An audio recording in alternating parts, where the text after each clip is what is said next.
Last Friday, the Standing Rock Sioux Tribe disclosed several significant cultural finds that are in the path of destruction in the Dakota Access Pipeline. The No Dakota Access Pipeline protesters, or No DAPL for short, worry that the $3.8 billion pipeline could disturb sacred sites and affect the reservation's drinking water. It's slated to run through 4 states. Now, to get a better sense of the violent scene, take a look at this clip from Democracy Now!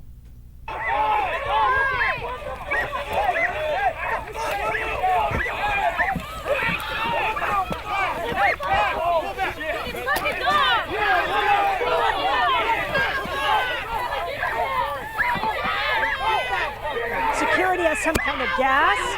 People are being pepper sprayed.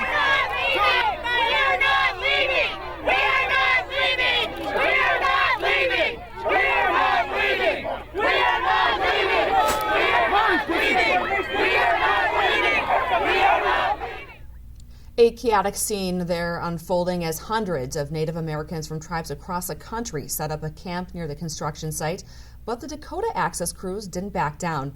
They unleashed dogs and people were pepper sprayed. Tribal Chairman Dave Archambault wants to know who supplied those dogs. He says they were using the dogs as deadly weapons and he wants an investigation. Here's one of the protesters talking about those dogs. He maced me, this other guy, and I think he maced a lady too. Then they tried getting the dogs on us, so I was just standing there. I wasn't really doing nothing. That dog ran up on me and it bit around my ankle. Water is life. Like I said, without water, we wouldn't be here. These plants wouldn't be here. There'd be no oxygen. We all die without it. I wish they'd open their eyes and have a heart to realize, if this happens, we're not going to be the only ones going to suffer. They're going to suffer too. On Tuesday, U.S. District Judge James Boasberg ordered to halt construction in the area adjacent to the Missouri River on the west side and 20 miles on the east side until Friday. However, this decision didn't satisfy tribal leaders.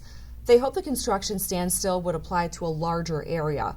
The judge said he will issue a ruling Friday on the tribe's request to halt all work on the project until permitting issues and the tribe's disputes with the Army Corps of Engineers have been properly addressed. Judge Boasberg says he's working on an already lengthy opinion that goes to the heart of the matter, whether the U.S. Army Corps of Engineers adequately consulted the tribe before approving that pipeline. Attorneys for the Corps have argued that there was a standard review process for the pipeline and that the Standing Rock Sioux Tribe was consulted on the project. As the pipeline showdown plays out in court, support for the tribe's position poured in from all over. Celebrities like Leonardo DiCaprio, Shailene Woodley, Rosario Dawson, and Susan Sarandon have offered to support the tribe's efforts.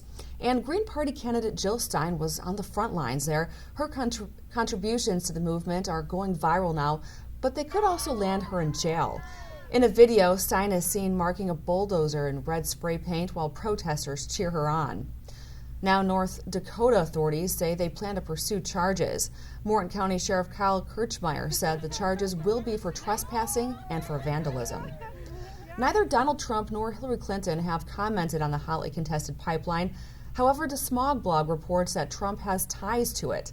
The company led by Trump's energy aide says its oil will flow through the Dakota Access Pipeline.